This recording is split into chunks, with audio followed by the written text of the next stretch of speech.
So just let's take a few minutes to settle into our seats.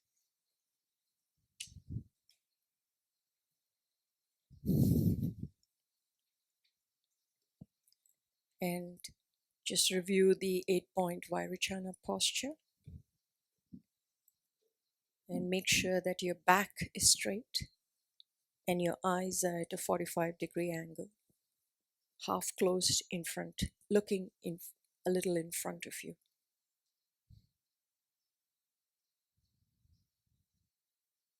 And then just do a quick body scan just to check if there are any parts of your body that need a little extra attention.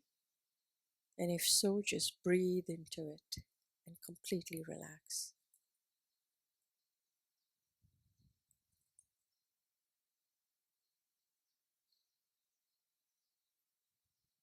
And then just bring your focus to the in and out of your breath.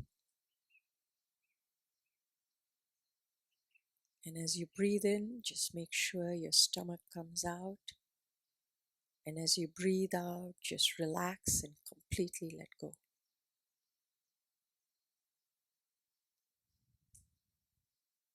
Just enjoy doing that for the next few minutes.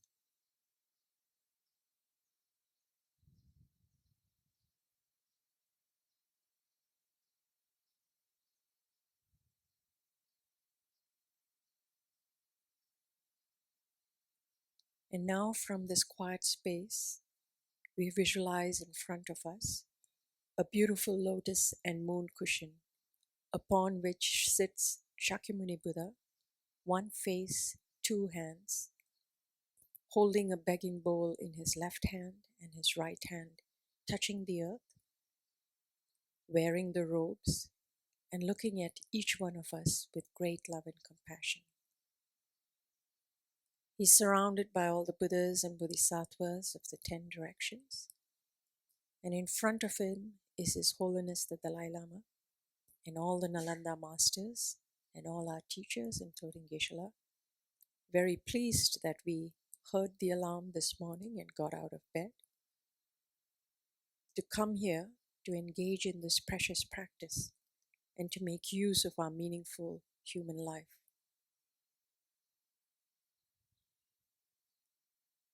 And surrounding us on either sides are sentient beings. On the left-hand side is our mother and all female sentient beings from the 6th realm, the hell realms, hungry ghost realm, animal, human, sura, asura. And on our right-hand side is our father and all sentient beings from the 6 realms. So we are doing this practice for the benefit of each and every single sentient being. And the purpose of this practice is to recognize that we have this precious gold, the Buddha nature within us. And day by day, we want to do everything to remove the dirt around it so that this Buddha nature can fully shine and we can realize our full potential for the benefit of each and every sentient being.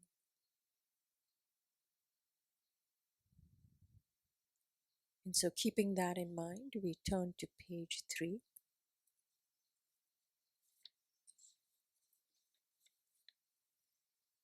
And as we recite the verses, we mentally invoke their profound meanings and associated experiences.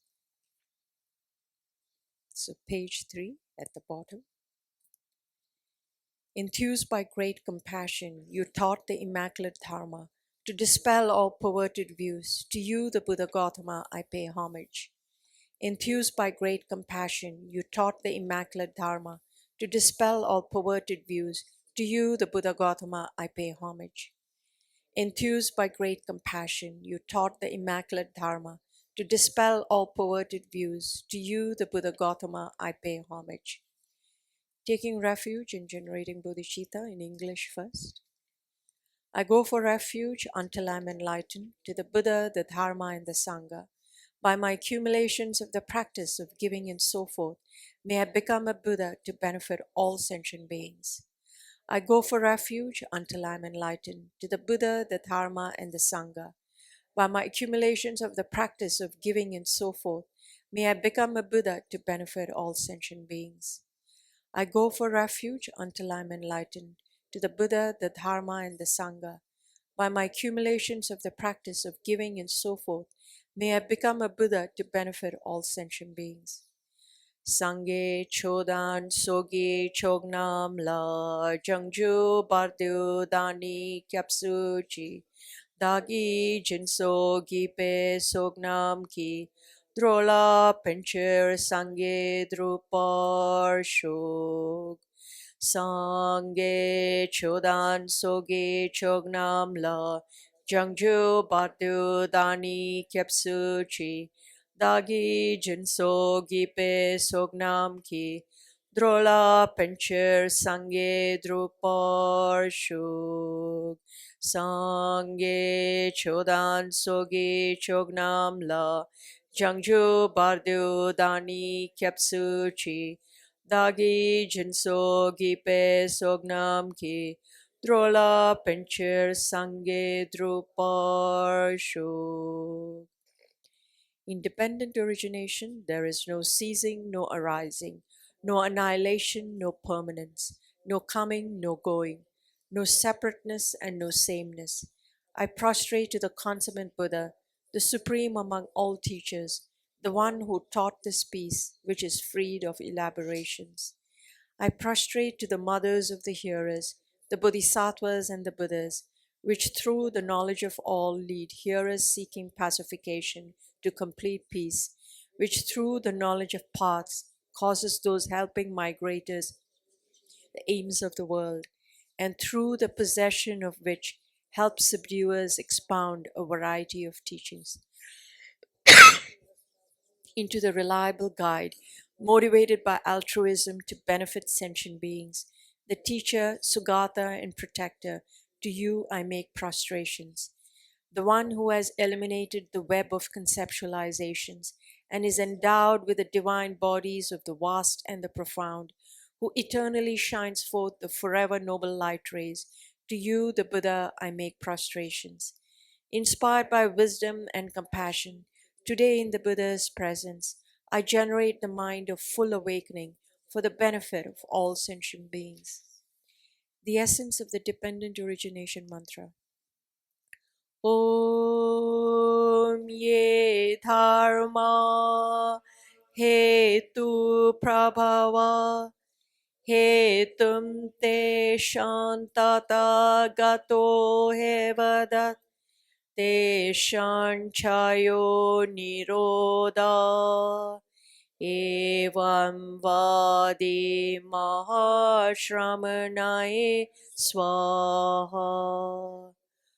Om ye dharma hetu prabhava hetum te shantata gato hevadat te shanchayo niroda evam vadi mahashramanaye swaha.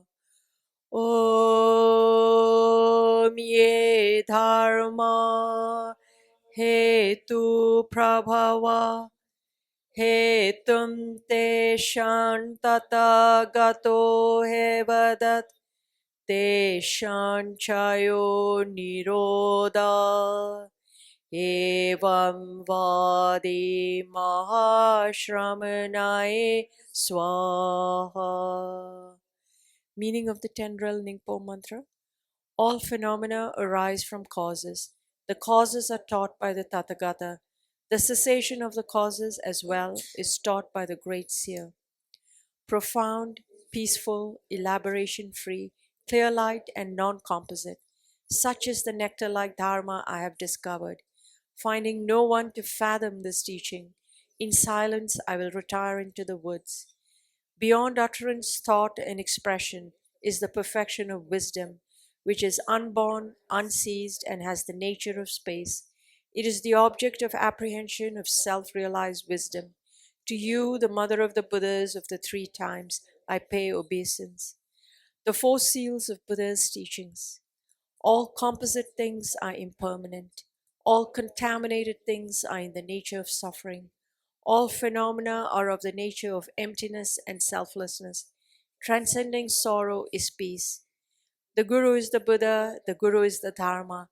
Likewise, the Guru is the Sangha. The Guru is the source of everything wholesome. I go for refuge in the Guru. By the sound of the vibrant drum of Dharma, you liberate all beings of miseries. I beseech you to kindly remain and give teachings until the end of the expanse of billions of eons.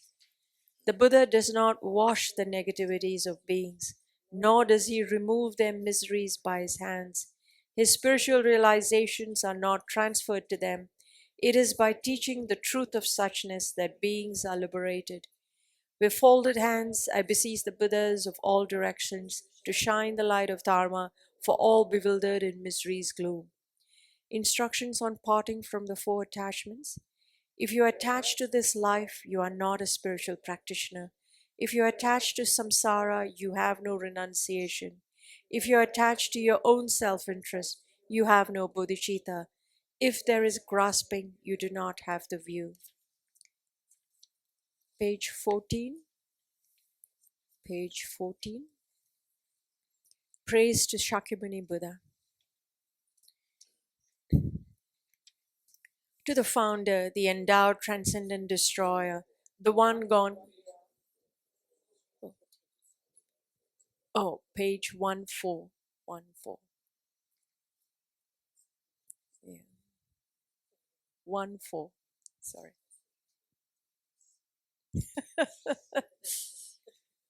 Yeah. Sorry. Praise to Shakyamuni Buddha. To the founder, the endowed transcendent destroyer, the one gone beyond, the four destroyer, the completely perfected, fully awakened being, perfect in knowledge and in good conduct, Sugata, knower of the world, supreme guide of human beings to be tamed, teacher of gods and human beings, to you, the completely and fully awakened one, the endowed transcendent destroyer, the glorious conqueror, the subduer from the Shakya clan, I prostrate, make offerings, and go for refuge. When, O Supreme amongst humans, you were born on this earth, you paced out 7 strides, then said, I am supreme in this world. To you who are wise then, I prostrate. With pure bodies, forms supremely pure, wisdom ocean like a golden mountain, fame that blazes in the 3 worlds, winner of the best, Lord, to you I prostrate.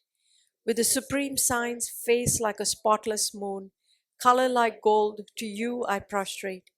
Dust-free like you, the 3 worlds are not. Incomparable wise one, to you I prostrate. The Savior having great compassion, the Founder having all understanding, the field of merit with qualities like a vast ocean, to you, the Tathagata, I prostrate. The purity that frees one from attachment, the virtue that frees one from the lower realms, the one path, the sublime pure reality, to the Dharma that pacifies, I prostrate. Those who are liberated and also show the path to liberation, the holy field qualified with realization, who are devoted to the moral precepts, to you, the Sangha, I prostrate. Do not commit any non-virtuous actions. Perform only perfect virtuous actions. Subdue your mind thoroughly. This is the teaching of the Buddha. A star, a visual aberration, a flame of a lamp, an illusion, a drop of dew or a bubble, a dream, a flash of lightning, a cloud. See conditioned things as such. Through these merits may sentient beings attain the rank of all-seeing, subdue the four falls, and be delivered from samsara's ocean, perturbed by the waves of aging, sickness, and death. Page 2929. The Heart Sutra, the Perfection of Wisdom Sutra. I prostrate to the Arya Triple Gem. Thus did I hear at one time. The Buddha was dwelling on Mass of Vultures Mountain in Rajagriha, together with a great community of monks and a great community of bodhisattvas. At that time, the Buddha was absorbed in the concentration on the categories of phenomena called profound illumination. Also at that time, the Bodhisattva Mahasattva Arya Avalokiteshvara looked upon the very practice of the profound illumination of wisdom and beheld those five aggregates also as empty of inherent nature.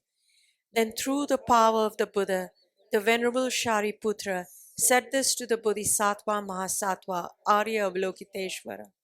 How should any child of the lineage who wishes to practice the activity of the profound perfection of wisdom train?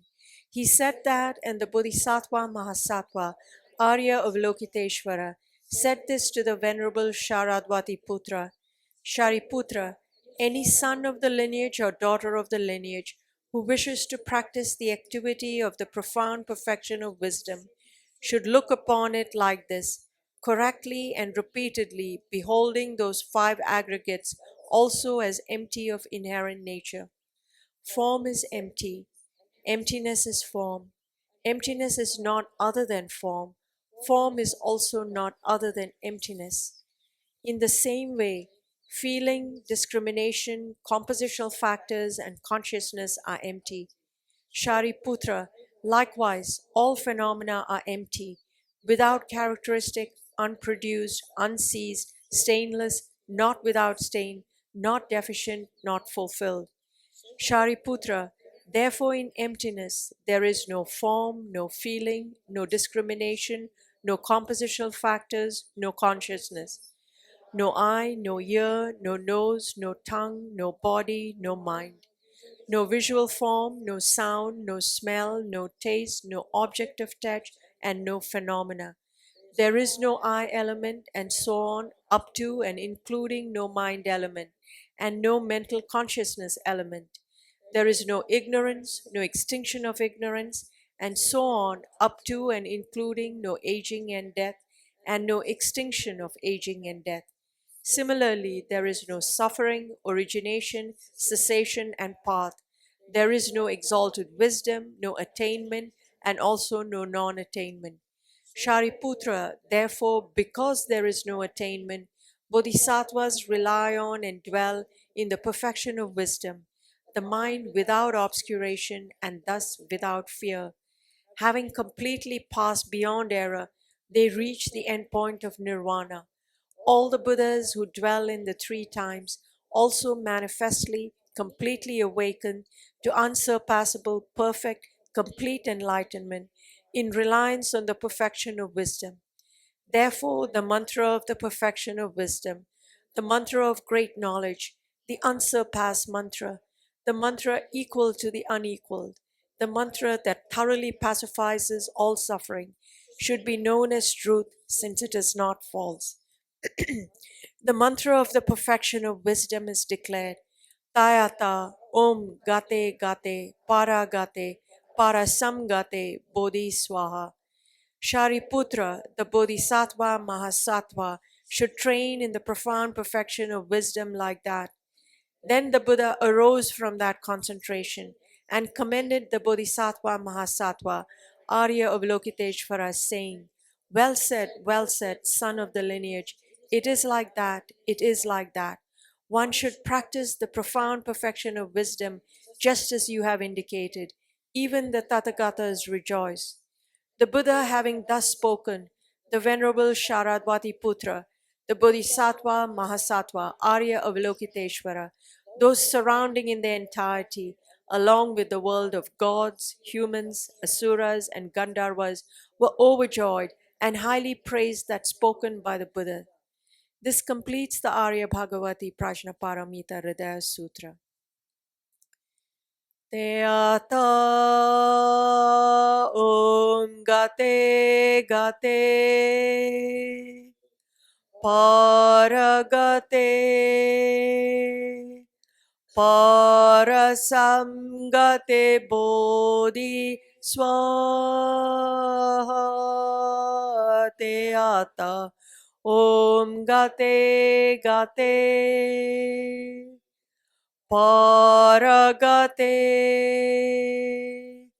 Parasamgate Bodhi Swaha Te Ata Om Gate Gate Paragate Parasamgate Bodhi Swaha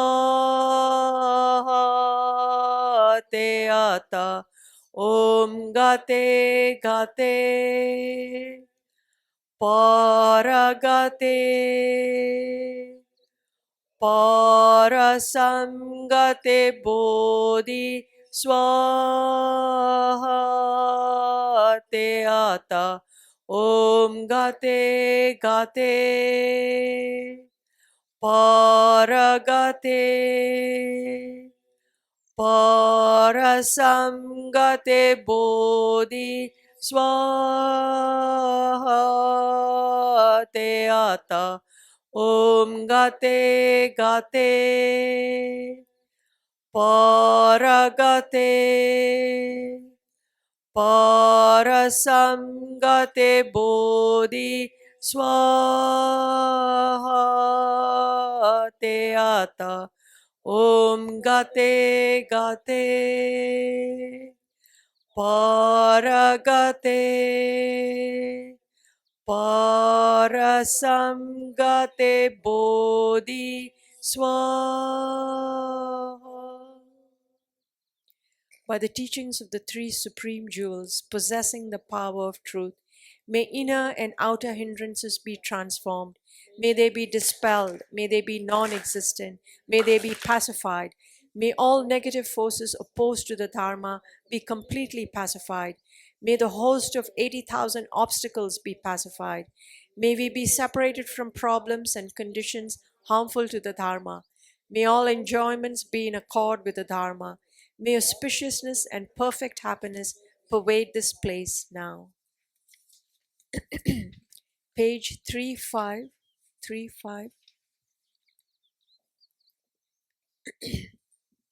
The 8 verses for training the mind by Geshe Langri Thangpa. With a determination to achieve the highest aim for the benefit of all sentient beings, which surpasses even the wish-fulfilling gem, may I hold them dear at all times. Whenever I interact with someone, may I view myself as the lowest amongst all, and from the very depths of my heart, respectfully hold others as superior. In all my deeds, may I probe into my mind, and as soon as mental and emotional afflictions arise, as they endanger myself and others, may I strongly confront them and avert them.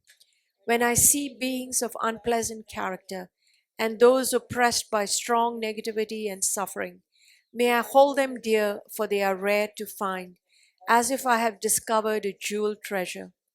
When others, out of jealousy, treat me wrongly with abuse, slander, and scorn, may I take upon myself the defeat and offer to others the victory. When someone whom I have helped or in whom I have placed great hopes mistreats me in extremely hurtful ways, may I regard him still as my precious teacher.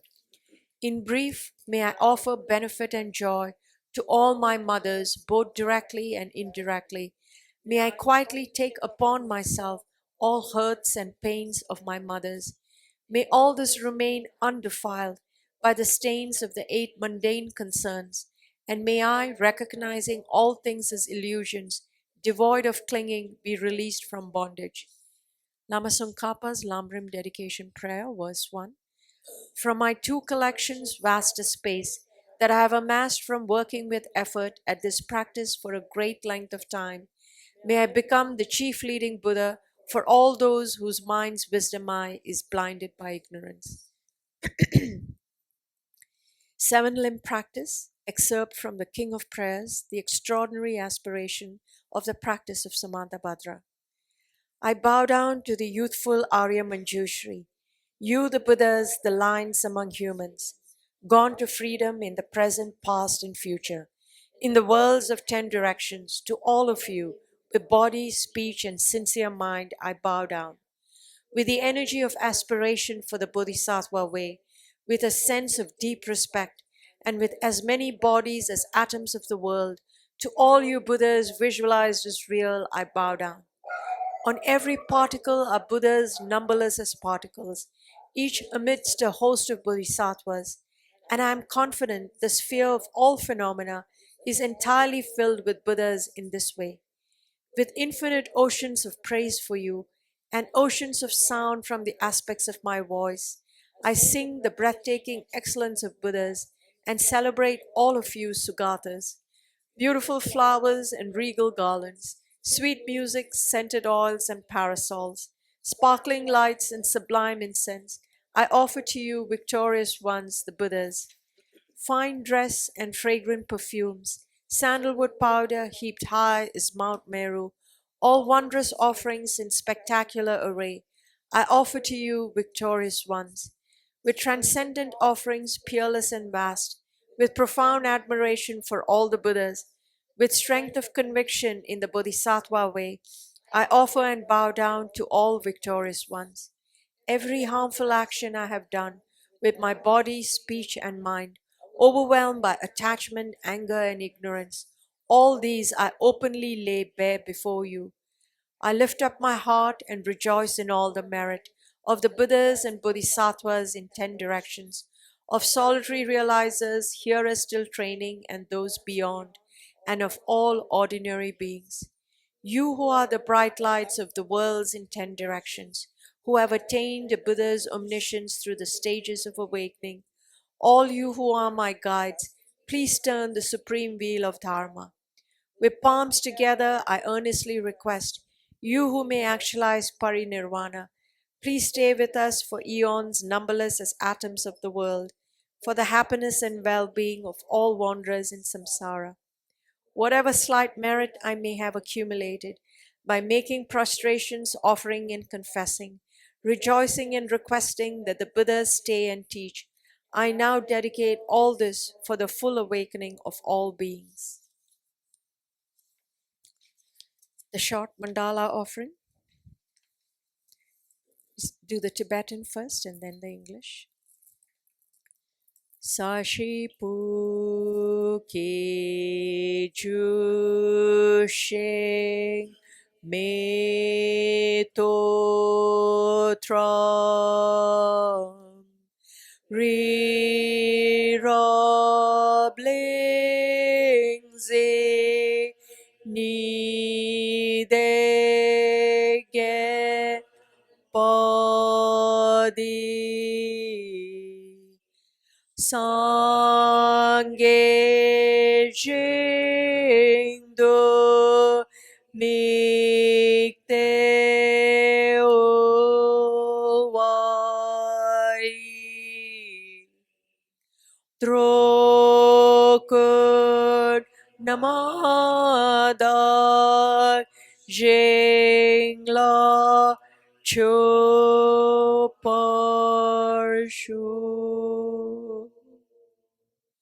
The four dharmas of Venerable Gampopa. May I be blessed that my mind is directed towards the dharma. May I be blessed that my dharma practice is on the proper path. May I be blessed that the path is freed of flaws. May I be blessed that the flaws are seen in the light of exalted wisdom. The four dharmas of Venerable Bhikshu Mahasattva. Becoming utterly frustrated with the ignorance that grasps at true existence, please bless me to generate genuine renunciation, seeing all aspects of samsara as viciously repulsive.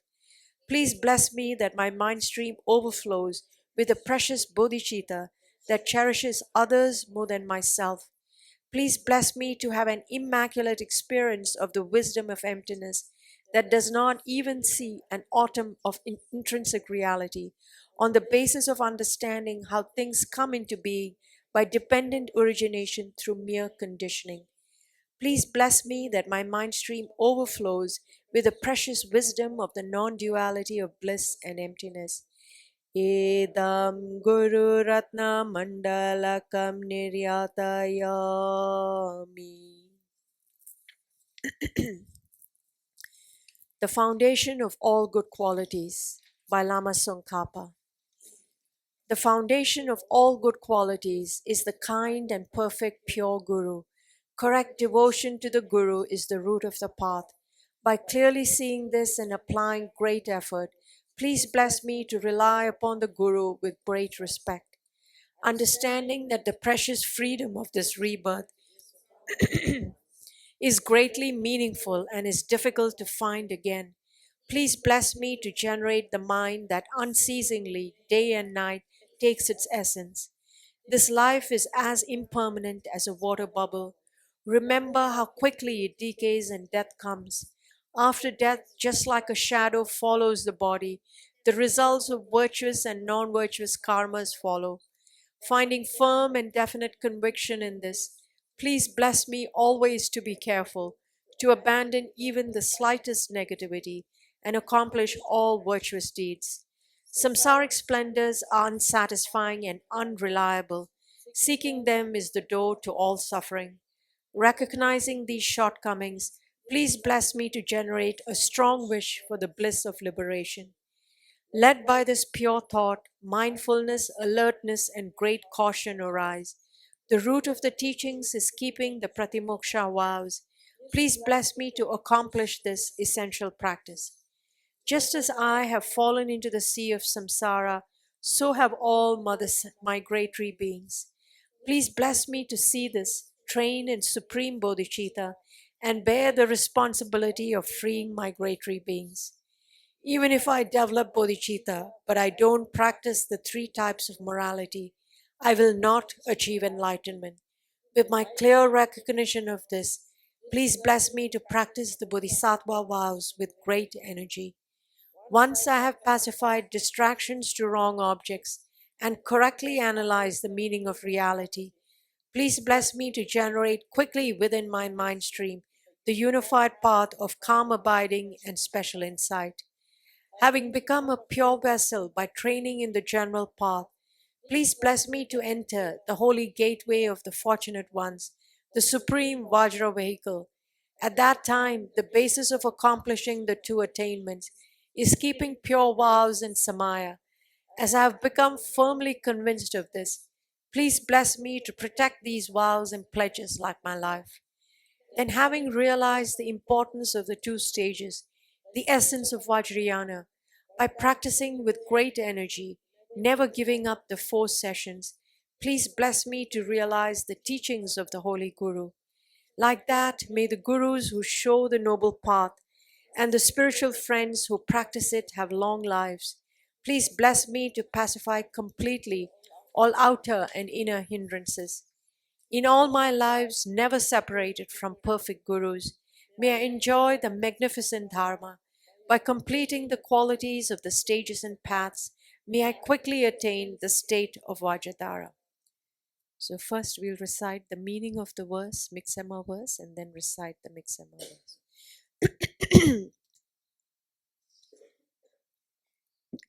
You are Avalokiteshvara, great treasure of non-referential compassion, and Manjushri, master of flawless wisdom, as well as Vajrapani, destroyer of hordes of demons without exception.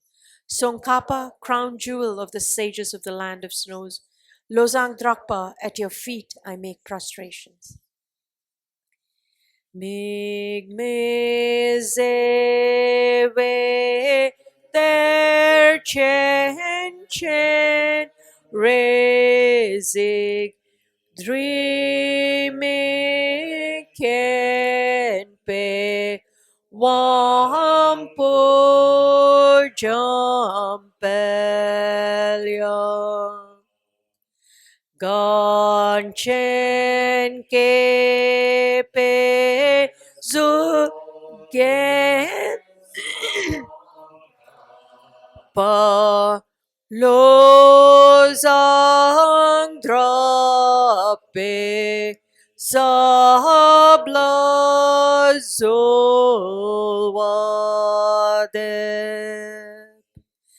Migme zewe ter chen chen rezig dreame ken pe wampo jampelya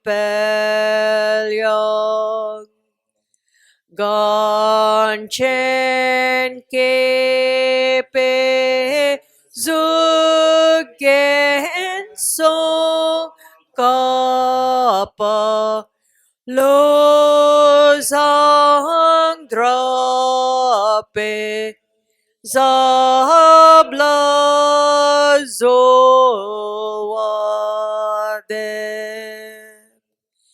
mig me se we der chen re zig dreaming can be Wampo Champelya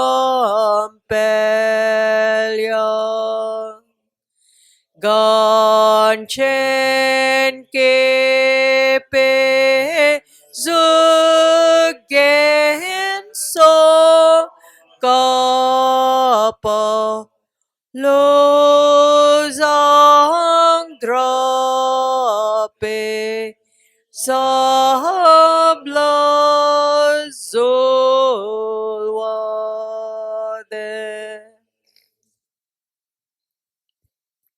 Generating the mind of a consummate yoga, for which there are 4 things to do. The first one is the single point meditation or the shamatha practice. For this, 5 minutes. Okay, I'm reiterating what requires to be focused on. Okay, body posture, all these things very important. Say, for practice, for those of us who are already doing this, for you, it doesn't require the explanation. But for the newcomers, one, say cross-legged is optional. If you can sit cross-legged, this is very good, very helpful. And yes, it helps you to maintain your practice for a longer duration of time, and that too more with your mind more the rigorous.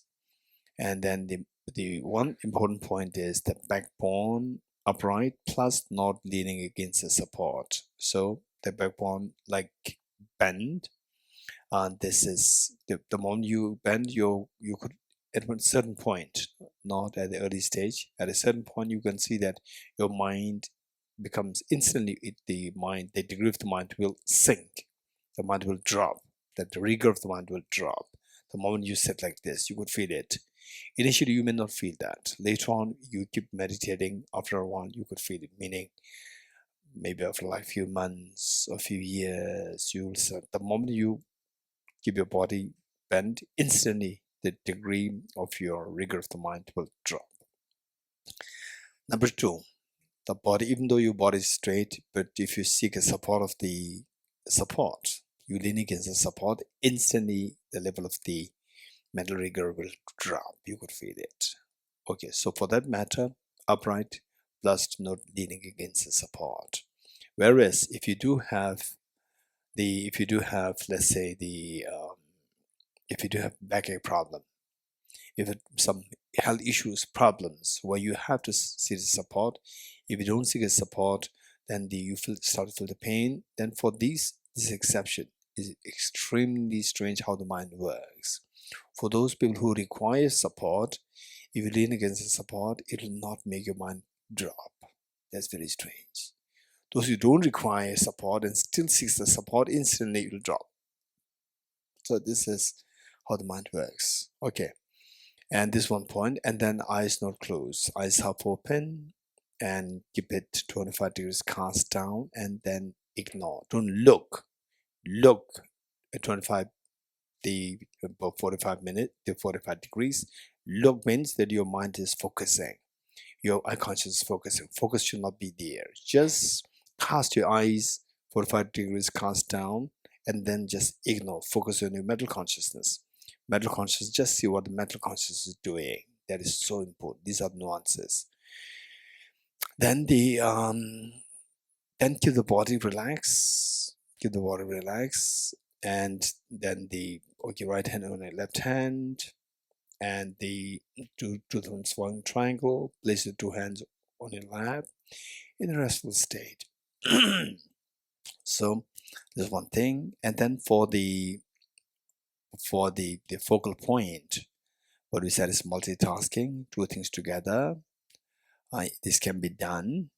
This can be done. And then, although intellectually you may ask many questions, but this can be done practical. And if you really want to go deeper into the discussion, that is a separate discussion. Say this discussion should not stop you from doing the multitasking of this practice. You are compromising your practice. Finally, the whole purpose of intellectual studies is for your practice, for you to grow, in stability, for you to grow in compassion, for you to grow in the wisdom, and thereby you become more and more sensible person. In short, you should become happier and happier person. So this is what is required. So with this in mind, all these intellectual exercises, they are very helpful. At the same time, we have to know how to see these two as connected, not as the contradictory to each other. How these two connected. Some people, they focus so much on the intellectual without any of the saying that why this practice, because it is logically inconsistent and so forth, which means that a person should keep in mind that the main purpose for the intellectual exercises is for practice, number one. Now the other extreme is we have to practice and intellectual exercise is just meaningless. That is another extreme. So we have to make sure that to see the beauty of to see how this practice should be done, thus how this practice should be effective, then how this practice can lead you to very rigorous development, and that too on a high level development. So how to make this happen is through the intellectual exercise. So these two brought together, then your practice can not only just a practice, but the practice is going to be extremely effective practice. So for that matter, so these for the focal point, so we talk about the multitasking, it can be done. I'm saying this again, it can be done. You practice, you try it, you can do this multitasking. So meanwhile, for some people, there are issue with the visualization. Some people, they cannot visualize at all. But don't think that, oh no, it's so difficult, right? And I cannot do it. Don't say that. Some people, they say this is something genetic. Some people, it's genetic, which means that they cannot visualize at all. For example, say, I don't know, I'm sure many of us, you can do the visualization of the visual objects. You cannot visualize the smell. You cannot visualize the taste. And you can visualize the sound. That's easier. Visual objects is easier, but visualizing the smell and the taste is very difficult. So the point is that, but some people cannot visualize the visual objects at all, which means we talk about the generic image. For some people, it does not really happen. So these are exceptions. We really need to discuss more for those people who don't have the ability to do the visualization of the visual objects. For those people who can do something, you think of your mother image comes, then no excuse. If you think of your, say the somebody or the object like cheesecake or the mother, father, brother, sister, or your room, or I left my key, these, then the point is that you can do it. Those people who can do it, why do you underestimate yourself? Why should you underestimate yourself? Why do we do that? So you can do it. And whereas if you really find it difficult to do the two things together, even after the attempt for like 2 weeks, 3 weeks, and like 1 month, then go for one, whichever is more comfortable for you. Once you become very good at it, then incorporate the second one. This is how we grow. So initially, if you cannot manage two things, don't worry. But simply because you attempted for like 1 week, 2 weeks, don't say that I cannot do it. This is underestimating your potential. Are you good? Then number 3 and number 4, extremely important. So what mistakes are we making? And oftentimes we are prone to, even though you may not be grossly be swayed by these two areas, mental excitement and mental laxity, but then the subtle laxity can creep in. Subtle excitement creep in. You have to identify, you have to learn how to identify these. And then apply the remedies. You must be able to apply the remedies at the right time. Okay, ready? 5 minutes.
Okay, today shall we try the renunciation, the four seals without instructions. We'll try it. And some of us will discover that, okay, so without instruction, the meditation finishes in a few seconds, right? Automate it now. Okay, so then you will feel the value of the instructions, meaning that it's not the instruction from somebody, your knowledge. Without the knowledge, I have nothing to meditate. You're getting it? You'll realize this. Till that point, you may think, what is saying? He's talking all the time. Is this meditation? Is it practice? What is this? Talking all the time. You're getting it? So let's try. Right? If you can sustain this meditation for some time, for a few minutes. Okay, ready?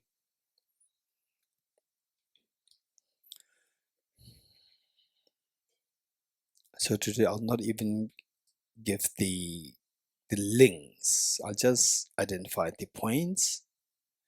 Okay, the first renunciation.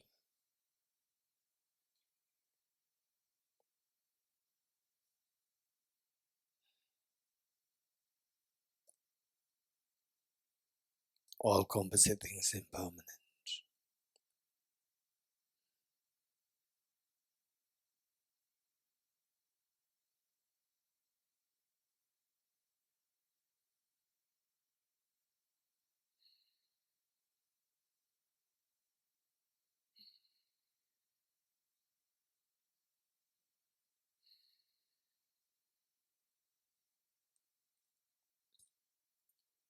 All contaminated things are suffering nature.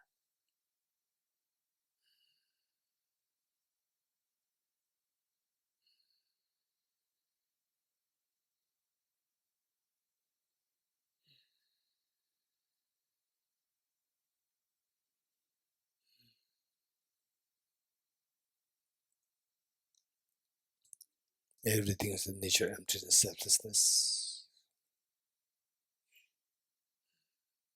You just meditate emptiness of anything, yourself, or the flower, or any person who triggers attachment or aversion.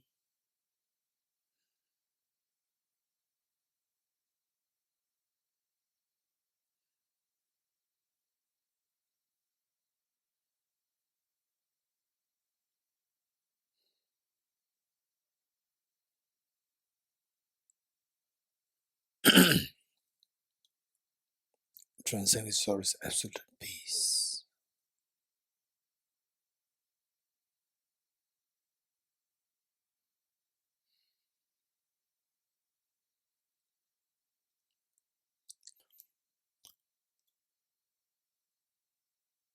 Okay, invoke a very strong aspiration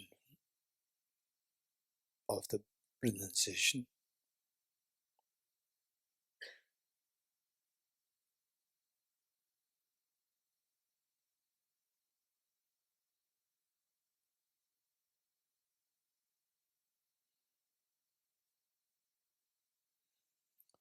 Okay, good.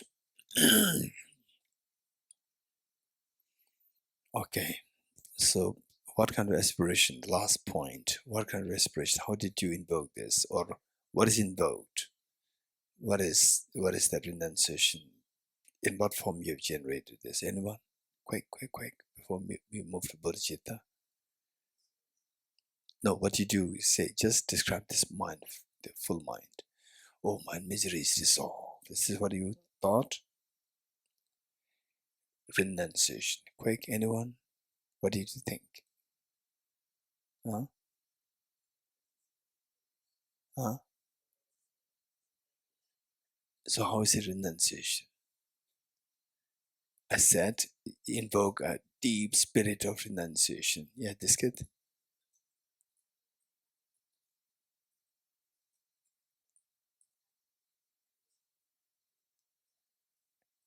Okay. Thank you. Anyone else? Anyone else? Puja? Yes.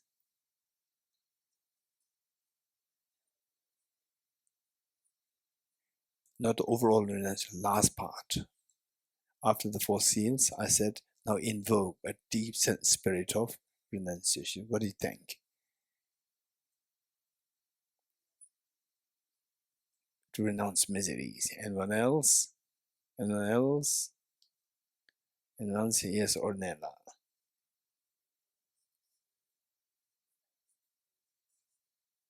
Things as empty of intrinsic existence. Okay, so what? So how is it renunciation? Okay, this is where we need studies. You're getting it? Okay, then okay, yes, Subashi. Okay, okay, no thoughts. Vacuity. So even the Buddha's first teacher, he did not renounce miseries. He had the highest level of the no thought, which is the vacuity experience.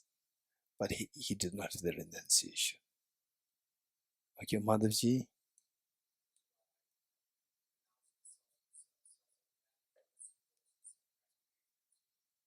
say it again. You renounce self-grasping ignorance. Okay, you renounce self-centered attitude, which supposes self-centered attitude. Philip,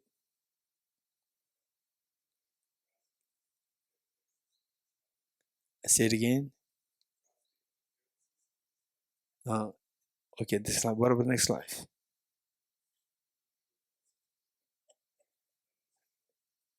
Okay, what is okay? Then Shambhala.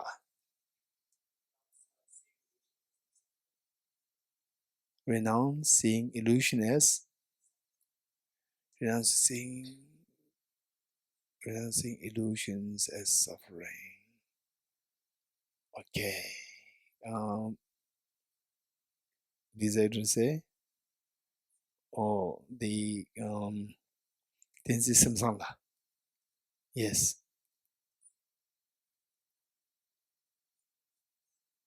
Okay, renouncing corner of obscurations.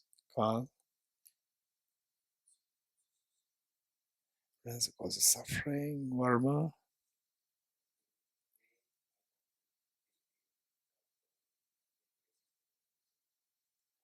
May I? Okay. May I eradicate?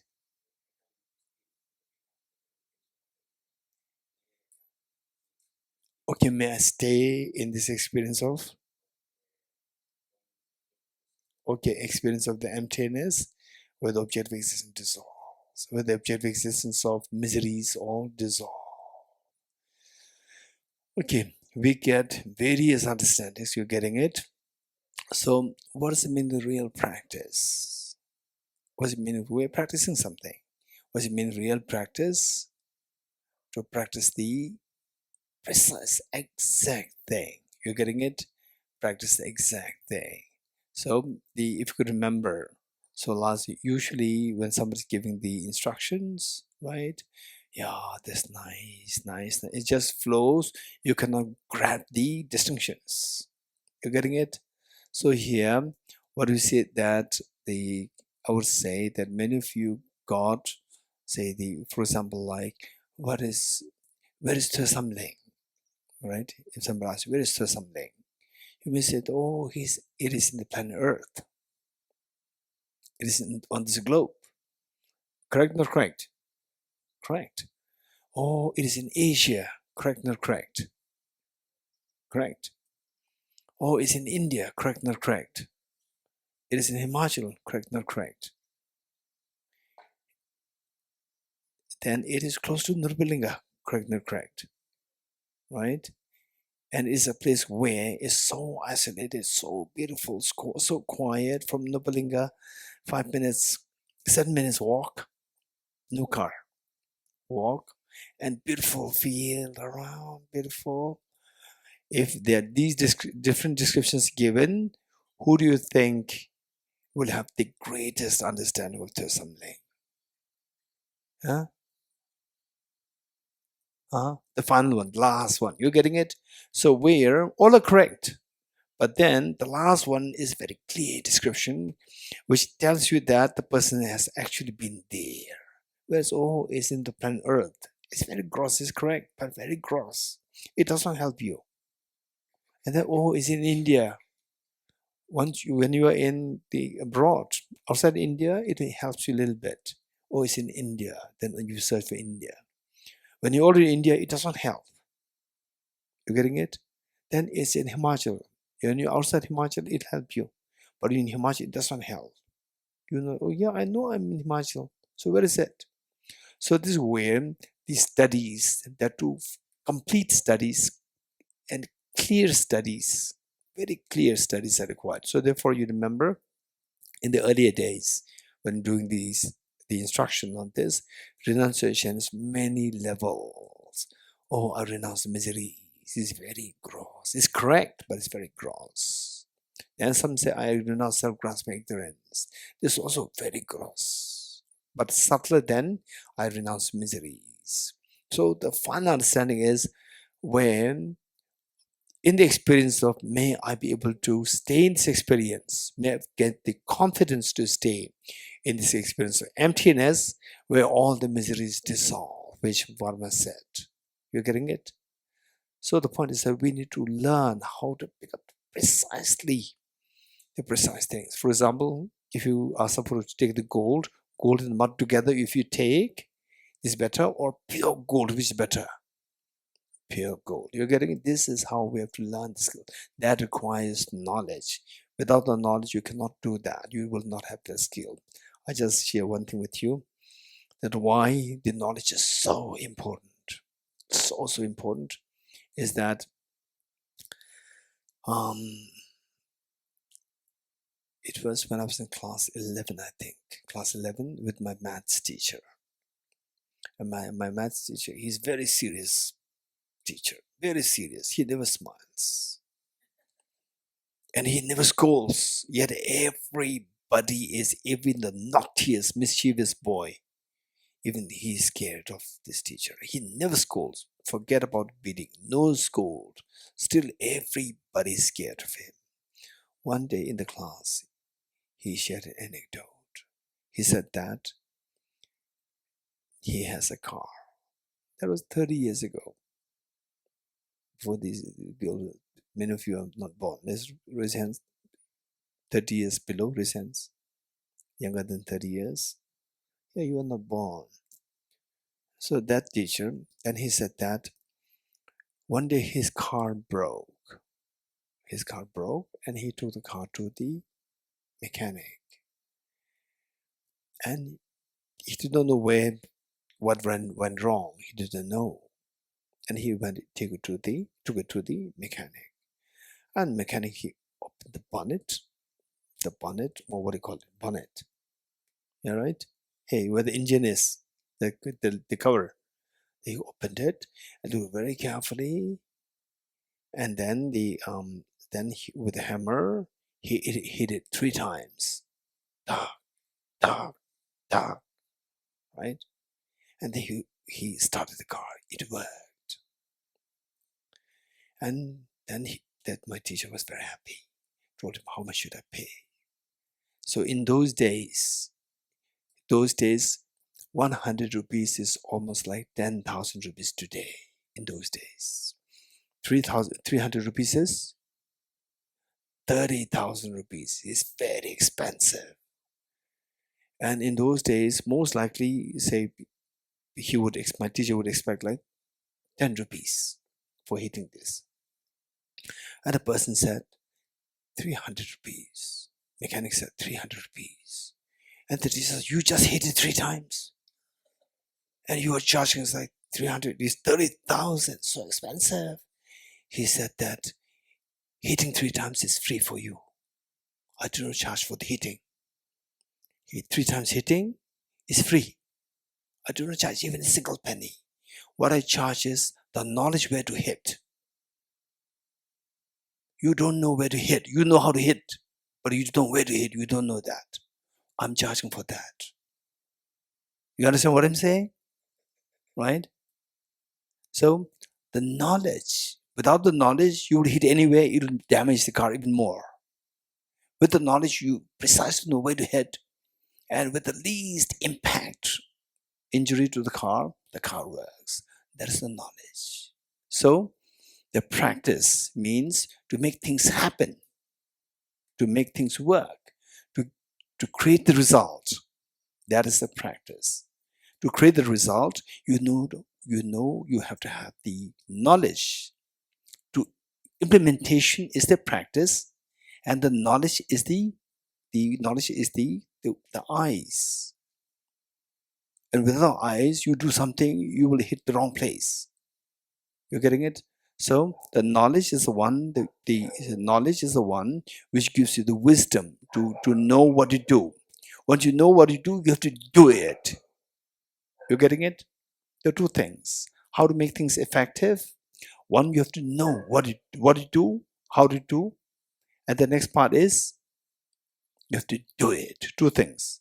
Without knowing what to do, you do it is very dangerous. You're getting it? For example, what is that? The one time, I think like a few years ago, there was a huge blast when they stored some chemicals. Which country was that? Belarus. Huh? Belarus. Lebanon, right? They implemented without the knowledge. You're getting it? And the blast happened. So therefore, implementation is a practice. Implementation must be directed by the knowledge. Without the knowledge, it's very dangerous. You're getting it? So what happened? They see that, America is storing all these chemicals, and Japan is storing all these chemicals. This country is storing all these chemicals. We can also store it. Why not? We also are a nation. They stored it, not knowing how to store it. They stored it. The whole city blasted. You're getting it? So without the knowledge, this is the issue. You cannot progress any further. It can damage you. Knowledge is so precious, so precious. At the same time, just focus on knowledge, right? Knowledge. Without the implementation, again is no use. But it's far better than not having the knowledge. Not having the knowledge, one day, for example, say you don't know how to cook food, versus who knows how to cook food and not cooking at all. Which is better? Somebody who doesn't know how to cook at all, and then when hungry, cook only Maggi. Instant noodle, right? And tomorrow also instant noodle. Day after tomorrow also instant noodle. You don't know how to cook food, right? Another person who knows how to cook so well, but who does not cook at all. Which is better, right? Which is better? Somebody who does not know at all how to cook versus who knows how to cook so well but not cooking. Which is better? Second one, because one day this person who knows how to cook so well, he'll be hungry. He has to do something. So he knows how to cook. He'll cook it and we'll have a nice pizza. or nice, numerous the cuisines, right? But whereas other person doesn't know, oh, I remember my mom or my friend used to put the Maggie in the water, then you put the Maggie there, cold water, if nothing happens. I think they put a fire. You put fire, right? And how long it keeps, I don't remember. Then you keep it from, and then the all the water gone, and the below below below the noodles, they become so soggy, top still not cooked, right? And you eat it. This is not the Maggi that I used to get from my mom, right? You cooked it, you have to eat it.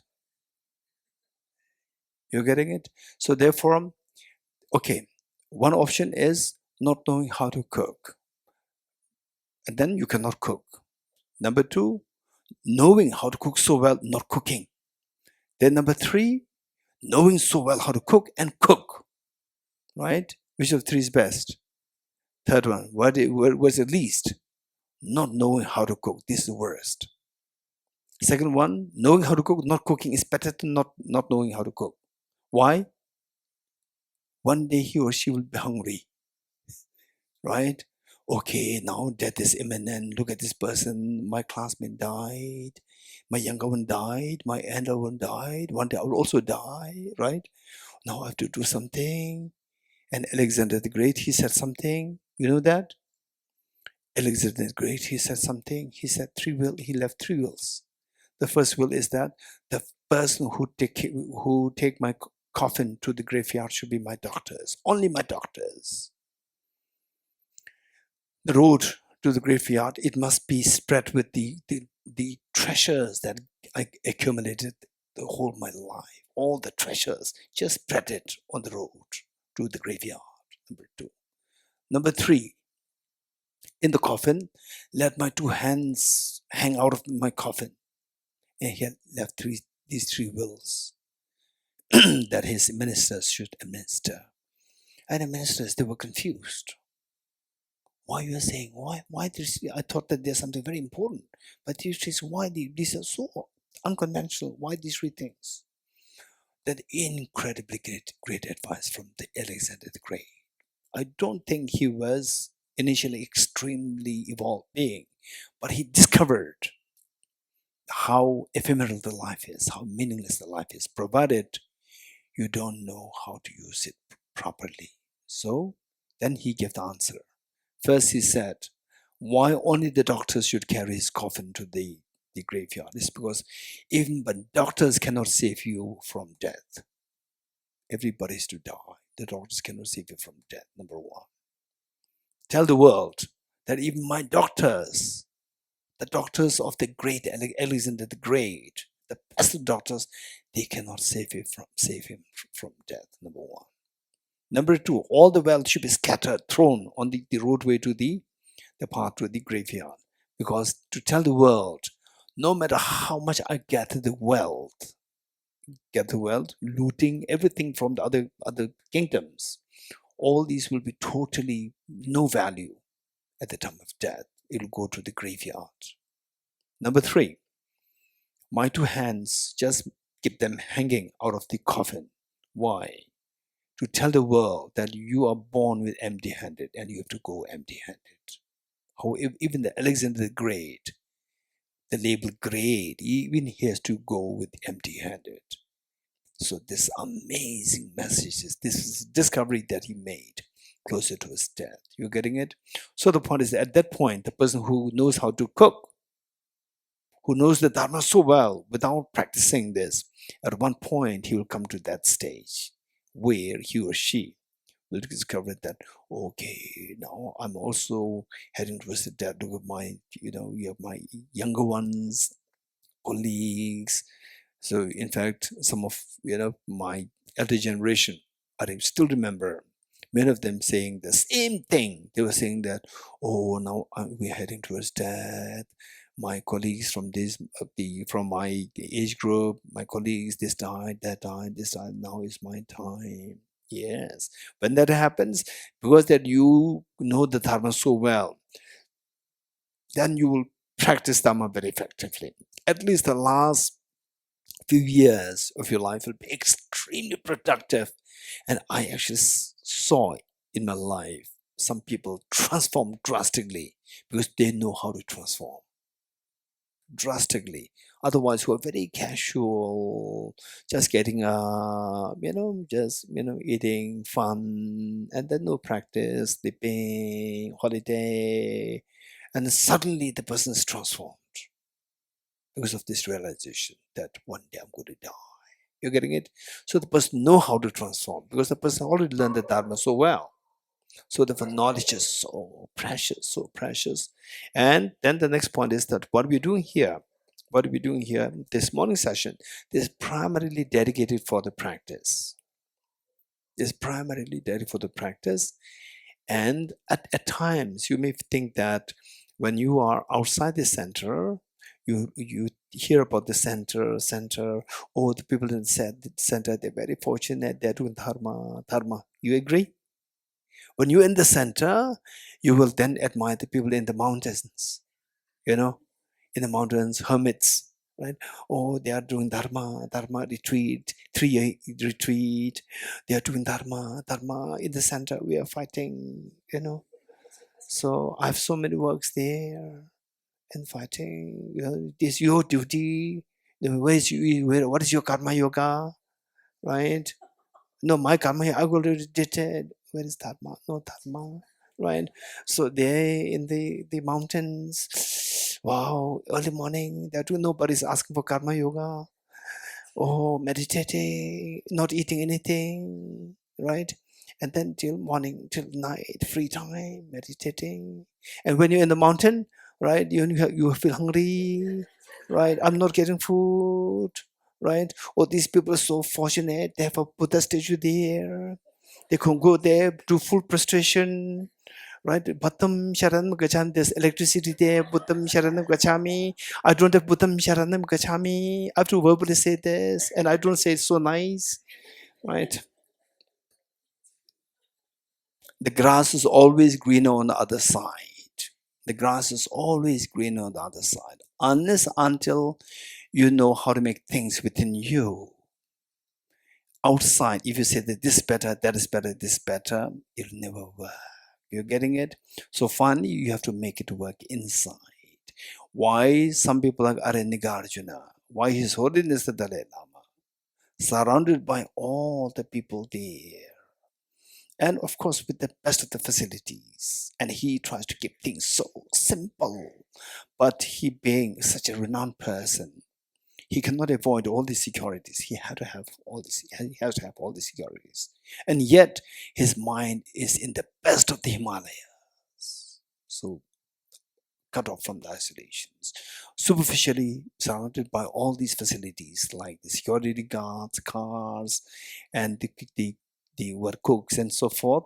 But his mind is really, really in the best of the solitude, cut off from all these, no attachment, nothing, just fully focused into practice. 1 minute of his Holiness's practice far excels 10, 20, 30 years of going to solitude. You're getting it? All because of his knowledge. The knowledge. When the knowledge is there, you know how to make things so effective. Without the knowledge, you don't know how to make things effective. So your dharma, so people get the impression that you're doing something, but you're not. No, I don't. I know. My mind's good. Relax. Okay, then you fall asleep in the Himalaya. Fall asleep. Okay, people think that I'm meditating. Actually, I'm sleeping. Right? No. No. Okay, I should meditate. Right? But what you do is you cannot control it. I fall asleep. What do you do? What do you do? Right? What do you do? So what do you do now? Right? And then you do some exercise. Right? And take some water. Right? And again fall asleep. What do you do? Right?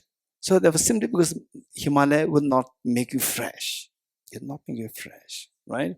And Himalaya perhaps, okay, now what my brother must be doing in the city. He must be sick. Oh, his poor son, my nephew, he loves me so much. He must be missing me. What is he doing? Right? So then Himalaya, you worried about the city, right? If you don't know, if you don't have the knowledge how to make yourself so effective, wherever you go, there's no difference. Whether you're in the center, whether you're in Himalaya, whether you're in the city, there's no difference. At the same time, what we say is that somebody who sees the problems of these cities and move towards a center, that is amazing. Who takes the step to the center is amazing. At the same time, be like a bee. Be like a bee. Don't disturb the center. Don't let the center disturb you. You're getting it? It doesn't mean the center is perfect. Don't expect that. At the same time, you don't disturb the center. Don't let the center disturb you. If the center, there's so much of complications there, and then by just being there, you feel stress, more stressful than the city experientially. Mentally, don't trust, right? Don't trust. Oh, in the city, right? In the city or in the center, it may be more peaceful. Look at it's a very lucky center. When in the center, oh, city may be better. What's the point of being here? It's so fine. What's the point of this? The karma yoga, I don't have time to practice dharma. And then they say, and then it's your karma yoga. No, it's not my karma. It's your karma, and so forth, right? So no, so seed is better. If you think like this, keep swapping, which means that something's wrong with you, not with the center. You're getting it? Whereas if you feel that, okay, so there in the city and the center, generally speaking, sometimes some centers can be very complicated. Thosamling, this is amazing. You're getting it? I'm saying this. I've seen the world of centers. I would say out of 100 centers, 1-2 centers can be very complicated. Better to go to the city than the centers. 1 or 2. 98% of the centers are way better than the cities. 98% of centers. Centers not perfect. Don't expect perfection. You're getting it? But 98% of the centers are way better than the cities. So something is way better than the cities. Don't forget it. You're getting it? So where you identify that the center, when you're in the center, you think the city is better. When you go to the city, center is better. If this is a thought, you need to really reconsider your thoughts. You're getting, and center, there's many centers. And don't just keep hoping from one center to second center, third center, fourth center, fifth center. The grass is always greener on the other side. You will never be in the green grass because the other grass is always greener, right? Okay, so if that is happening, you're hopping too many times, right? If it is you're happy, that's fine. Happy to hop, that's fine. You can hop, you can see, okay, this center is good in this, it has this limitation. You go to any center, this is good. So overall speaking, it's very good. This center is very good. This center is very good. This center is very good.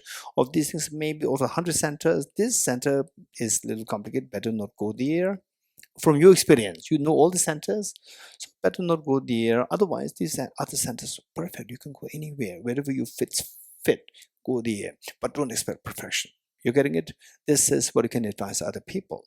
But for your personal practice, with expectation, I want to go to center, I want to settle there, you go there, and something's wrong, and you feel mental disturb, and again you hope to end at the center, end at the center, end at the center, 4, 5, 6, 7, 8, 9, 10, 20s. And then you find nowhere, and then there's a danger that you may quit dharma completely. You're getting it? So these are the things. Finally, the things that the centers are not dharmas. People are not dharmas. Dharma is the teaching taught by the Buddha. The teaching taught by Buddha is so pure, and if you mix the dharma with the center, mix the dharma with the individuals who may not be so good, they may be nasty, and if you mix up the two things, it's very unfortunate. So therefore, always try to, for example, I would say for the girls, if you see some girl teachers, really good girl teachers, learn it, compassionate. These are 2 qualities required. Learn it, compassionate, and integrity. The 3 things there. For the girls, if you meet with good teachers, girl teachers, Be with them. Don't think that. Don't look for, don't look for His Holiness the Dalai Lama everywhere. You are going to, not everybody will get the chance to be with His Holiness one-on-one teachings every day. You'll not get, right? So whatever teachers available, what really good, compassionate. As I said last time, I told you how to judge it. People around that teacher, how are they? Are they compassionate? Are they more grounded? If the grounded people, if they are grounded people there, they are more compassionate and knowledgeable. Be happy with this. It's not perfect. Be happy with there. Stay around that place. You're getting it? Stay around that place. So where you see that people around, they're mostly not grounded, they're looking for fame, name, fighting among themselves, money, and so forth, then stay away. This is not a good place. No matter what the fame or the glamour or whatever, it's not a good place. Stay away. There's not a Dharma place. Okay, quick. Bodhicitta. We'll do the four out of 4 immeasurables, we'll do the first 2 immeasurables. Ready? Reinforce the visualization of all the Buddhas and Bodhisattvas, particularly Buddha Shakyamuni, His Holiness the Dalai Lama. So loving, caring, embracing. And you are surrounded by your 2 grandparents, all of family members, including children, and all demonstration mixed with you. And see if you can invoke the spirit of compassion with all the beings. Do you really feel it? The mind, does it really go with all the beings? If not, this is where you require practice. And how to practice this? Again, it requires knowledge, how to invoke this mind, that the mind spreads, that the mind embraces all the beings. If you cannot do that, at the moment, don't worry. We can study more, we can reflect more, we can meditate more. With this mind, desiring to experience the unconditional love of the Bodhicitta for the benefit demonstration beings. Let's practice the first 2 immeasurables. Immeasurable compassion. How good would it be that all my demonstration beings are freed from suffering and the cause of suffering?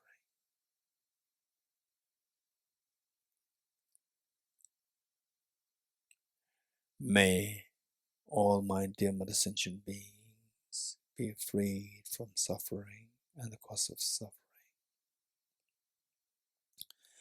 Cause of suffering primarily consists of self-grasping ignorance and self-centered attitude.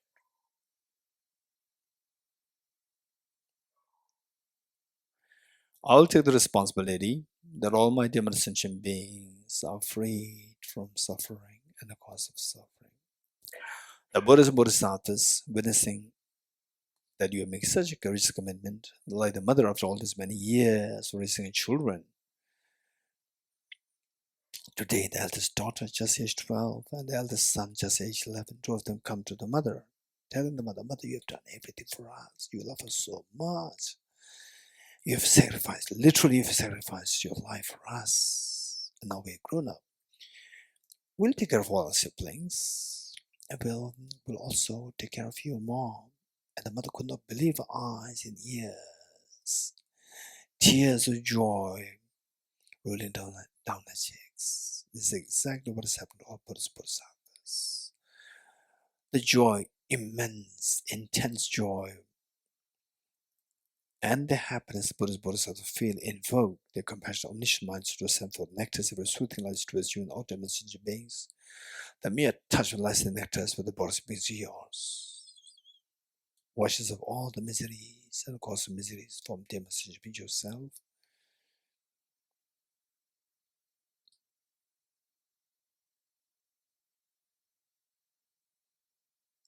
And you witnessing such a miraculous happening to us all the demonstration beings. You're intensely happy. Take 3 deep breaths, sigh with relief.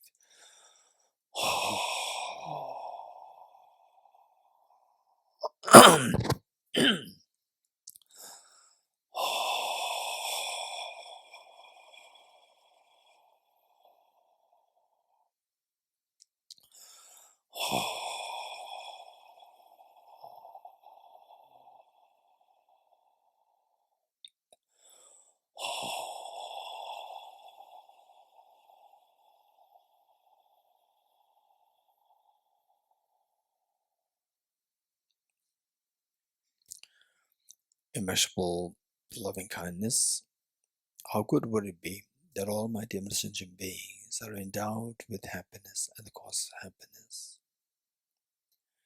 Cause of happiness primarily consists of the most fearless wisdom of emptiness and the most appealing mind of the Bodhicitta.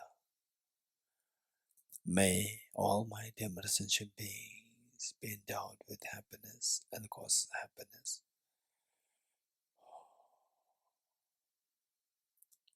I will take the responsibility that all my dear sentient beings are endowed with happiness and the causes of happiness. The Buddhas and Bodhisattvas witnessing their making such a courageous commitment, the intense happiness and proud view, this pride and happiness invoke their compassionate minds to stand for nectars of soothing light towards you and the ultimate sentient beings. The mere touch of light and nectars for the Buddhist beings yours instills on all happiness and the cause of happiness within you and ultimate sentient beings.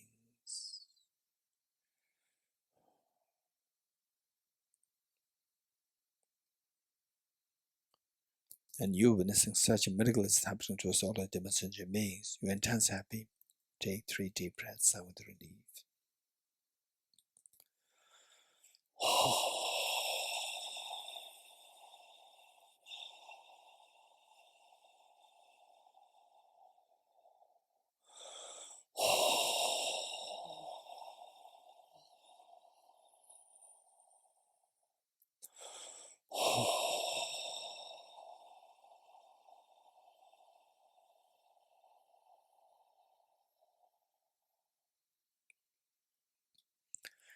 Underscoring these two immeasurables is the unconditional love towards all the beings. Just about this experience of unconditional love, imagine that you look in the eyes of each of sentient beings with intense love and affection where the mother sees a child. To the extent that all the beings feel themselves so special in your eyes. With folded hands, let us make a bodhicitta commitment to it 3 times together, wholeheartedly. May I become Buddha for the benefit of all my dear mother sentient beings. May I become Buddha for the benefit of all my dear mother sentient beings. May I become Buddha for the benefit of all my dear mother sentient beings. Slowly transform this beautiful Mother Bodhicitta into a spotless clean moon disk, horizontally sitting on the heart. Okay, that's amazing that we made such a courageous commitment to become Buddha for the benefit of all human sentient beings. But imagine that no matter how much you squeeze a handful of sand, no oil comes out. Yes, that's true. I'm not like a handful of sand. I have a Buddha nature within me, zero professionals within me. Okay, if that is the case, then why not?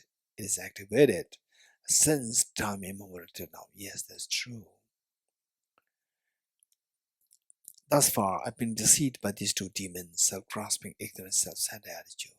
And today, for the first time, I'm disillusioned by these 2 demons. What are you going to do now? I'm doing everything to exterminate the 2 demons. What are you going to do to exterminate these 2 demons? I'm going to resort to a very powerful remedy. What is that? The non-dual wisdom of the Arya Bodhisattvas. Wisdom of Arya Bodhisattvas. What is that like? Okay, quickly retrieve the experience of the meditation emptiness of yourself as the 3rd seal, as a part of 4 seals. What are you doing? I'm meditating. How does your body appear? And how does this self, who you identify as I, appear to you? Like a dream? Or so objectified, so solidified, well defined there? Of course, so solidified, so well defined there.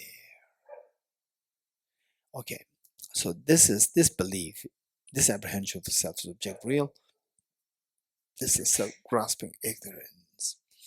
What do you do to exterminate? How can I know that this is ignorance? Is not a valid mind. Remember what Arya Nagarjuna taught.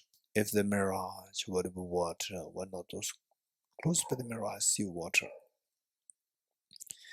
With a similar token of reasoning, if this self would exist objectively, why do you not see this self as I go closer to the object. Okay, now let us quickly subject yourself to ultimate analysis, and then you end up seeing these 6 elements. Element earth, the solid parts of this self, element of water, element of fire, element of air, element of space, and element of consciousness. Okay, tell me, which of the 6 elements is this objectively as the self? None. If none, remove them and then see if the self does exist as different from these 6 elements. Remove the 6 elements, where is the self? Nothing is there. You know that these are only 2 possibilities. Either the 6 elements are to be the self, or different from 6 elements are to be the self. If the self does exist objectively, yes. And given that both are ruled out, the possibility for the self exists objectively can also be ruled out, yes. So now tell me, where is the self, which earlier was perceived as so objectified, so solid, so solidly there, no way to be seen? Stay in this experience for a while, and if you get a tinge of fear, or tickling sensation, or cold waves going through your body, or the goosebumps being formed, or extremely tranquil feeling that comes to you at the core of your heart, you are very fortunate. If not, don't worry, study more, reflect more, and meditate more. Of course, don't expect this to happen within a span of 10 days, or 1 month, or 1 year. All this consistent practice will give the result eventually. Okay. Slowly transform this, the fearless wisdom of emptiness, into a spotless clean, thumb-sized white vajra. Vertically sitting in the heart, on the moon, just your heart. Okay, this is amazing. Now you have the blaze of the non-dual bodhicittas. Moon, symbolic of the conventional bodhicitta, the incredibly beautiful mind of the bodhicitta, wishing to become Buddha for the benefit of dimensional beings, and this will guarantee the exterminate self-centered attitude. And a Vajra, symbolic of the ultimate bodhicitta, which is non-dual wisdom of the Arya Bodhisattvas. This will guarantee to exterminate all the mental defilements, both afflictive obscurations and the cognitive obscurations. Wow. Now I can feel the fearless, I can attain the state of fearlessness and infinite happiness. Yes, but don't forget your 2 parents who love you so much, and your children, all of them members, all the dimensions beings in this universe, in the entire universe, in the wilderness, in the oceans, on the land, everywhere. Yes, you feel, invoke this compassion to solve the pain.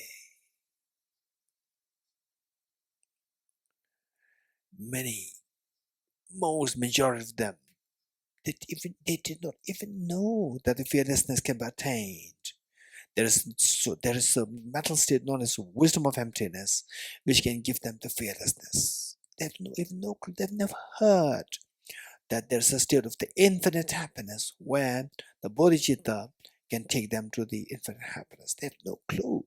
And yet they are your extremely dear kind parents, dear children from past lifetimes. So this compassion invokes the Vajramuni of the heart to multiply infinite number of times. Share one set of the Vajramuni at the heart of your mother, one set with your father, one set each one of family members, including children, one each of the beings here, the dogs barking outside, the cats, the cows, the birds, the insects, the spirits, the hungry ghosts, hell beings, the human beings here in Thosamling, in India, in your own country, in the world, in the entire Milky Way galaxy, in the entire universe. Every creature in the ocean, all these trillions and zillions of creatures in the oceans, in the wilderness, they get to share the Vajramuni from you. That's amazing. Meanwhile, let's not forget that all the Buddhist Bodhisattvas are watching us. Why not invite all the Buddhist Bodhisattvas as a guest and also as the witness to undertaking the ceremony of taking the aspiring Bodhisattva vow? As a gesture making this request, let us slowly stand up along with all the sentient beings to make three prostrations to all Buddhist Bodhisattvas.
Okay, let us turn to page 50.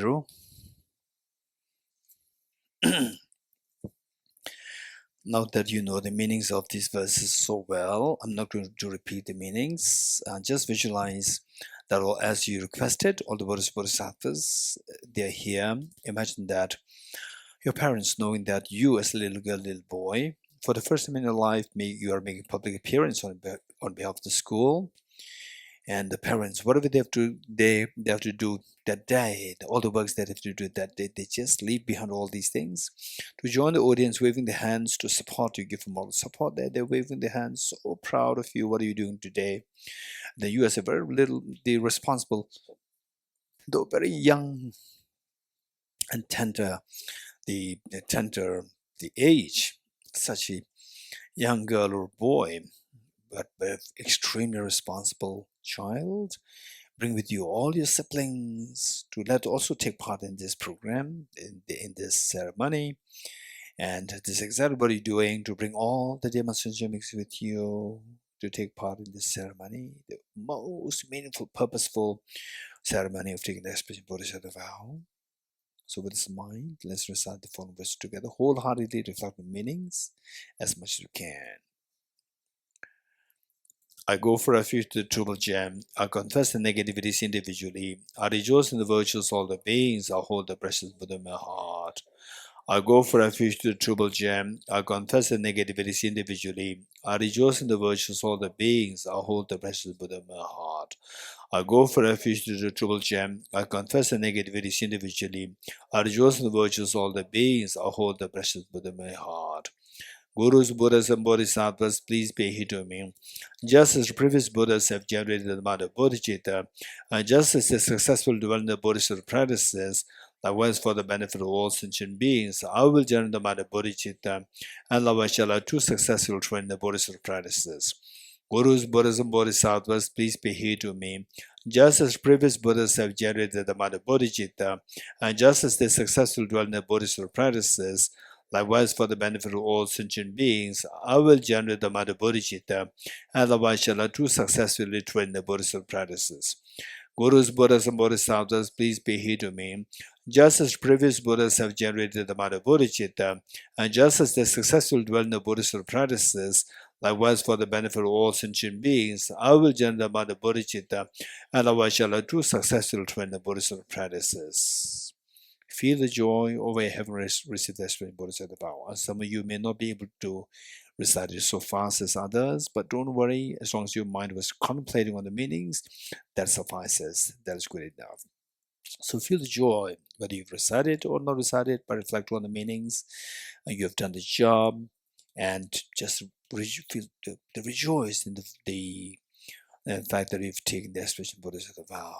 It's so purposeful, meaningful. And imagine that all the Buddhist Bodhisattvas, just imagine what's going in their mind today. Like your mother, after all the many years of receiving complaint from the school principal, today the school principal again comes, and the mother very apprehensive and nervous, as again, what kind of unpleasant news from the school principal? School, no, we came here to congratulate you. Why? What for? Your daughter and your son, although they're very young, they appointed the best students of the school for this year.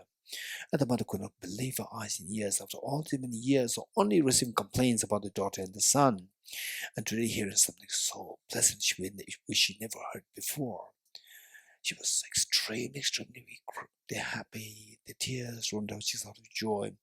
This is exactly what is happening to all Buddhist Bodhisattvas today. They're so happy. And they're so happy in ways that all these innumerable lifetimes, they only expect us to do, not to suffer, and thereby not to engage in the negativities, but we full swing, we engage in negativities and thus continue to suffer all the time. And then they expect us to, they just wanted us to be happy, to experience the maximum happiness by embracing the virtues, but on the contrary, we just destroy our own virtues, and thus continue to be deprived of the happiness.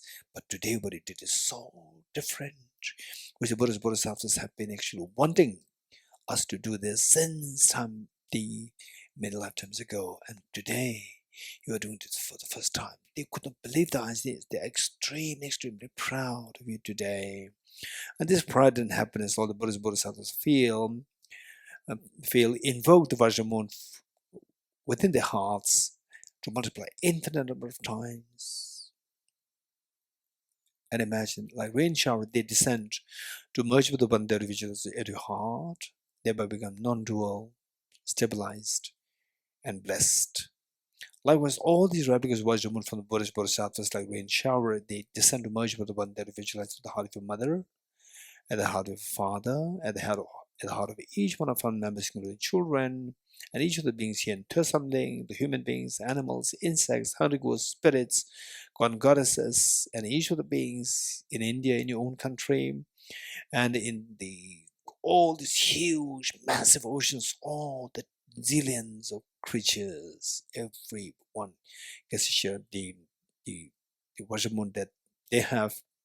They are being blessed. That was the rain shower of the Vajramoon from all the Buddhist Bodhisattvas, merged with the one that is at the heart of all the demons in the entire universe, thereby become non-dual, stabilized, and blessed. Wow, this is amazing. Of all the gifts that you can think of making to the sentient beings, to your dear mother sentient beings of this life and the past lives and the future lives, this is the greatest gift, and today you've gifted them with this gift. Amazing. And of all the offerings that you can make to all the Buddhist Bodhisattvas, the Buddha himself declared that one moment of generating compassion far excels the gift of the whole universe filled with gems and offered to Buddhist Bodhisattvas. If this were the case, what to mention of our having taken the aspiration Bodhisattva vow for the benefit of all demon sentient beings. Amazing. This is greatest the offerings that we made today to all Buddhist Bodhisattvas. And of all what you do in your life, what we did today, this is the greatest purpose and the meaning. You have given such a meaning to your life today. And all these wonders are happening because of the kindness of all the Buddhist Bodhisattvas. As a gesture of thanking them, again, let us slowly stand up to make 3 prostrations along with the ultimate sentient beings and to all the Buddhist Bodhisattvas.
Okay, page 51.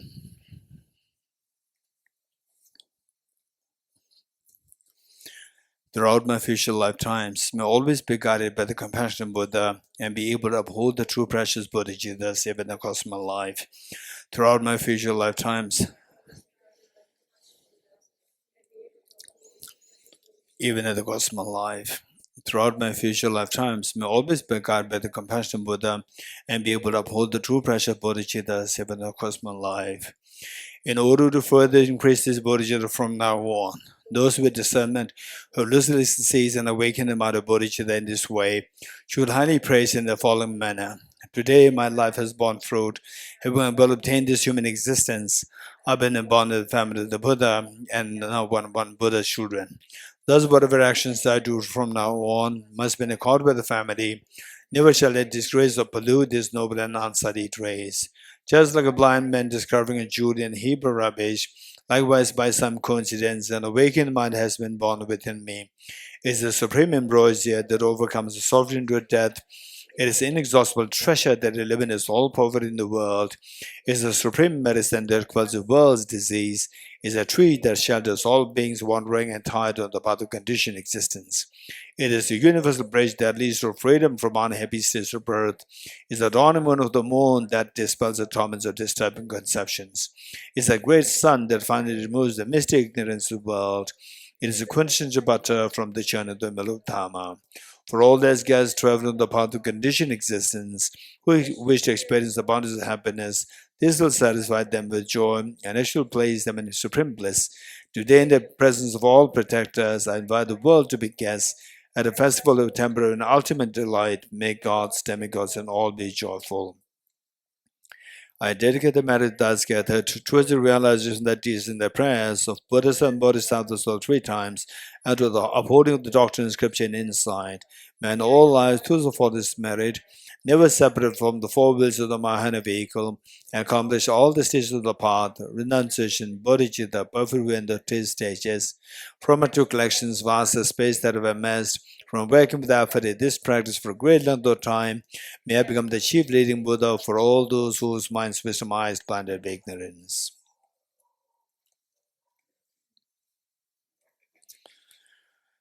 Deyata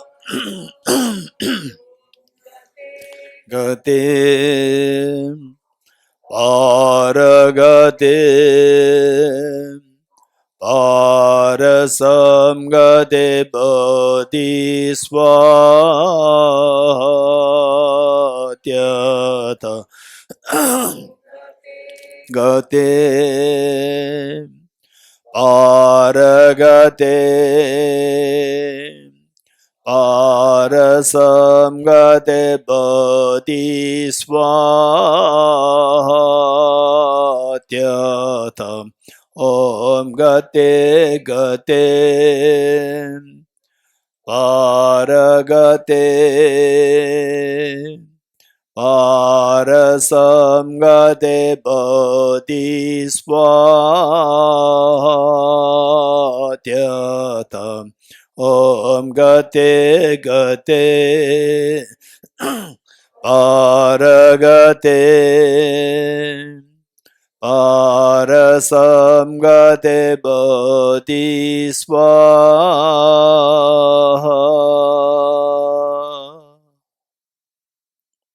3 prostrations together.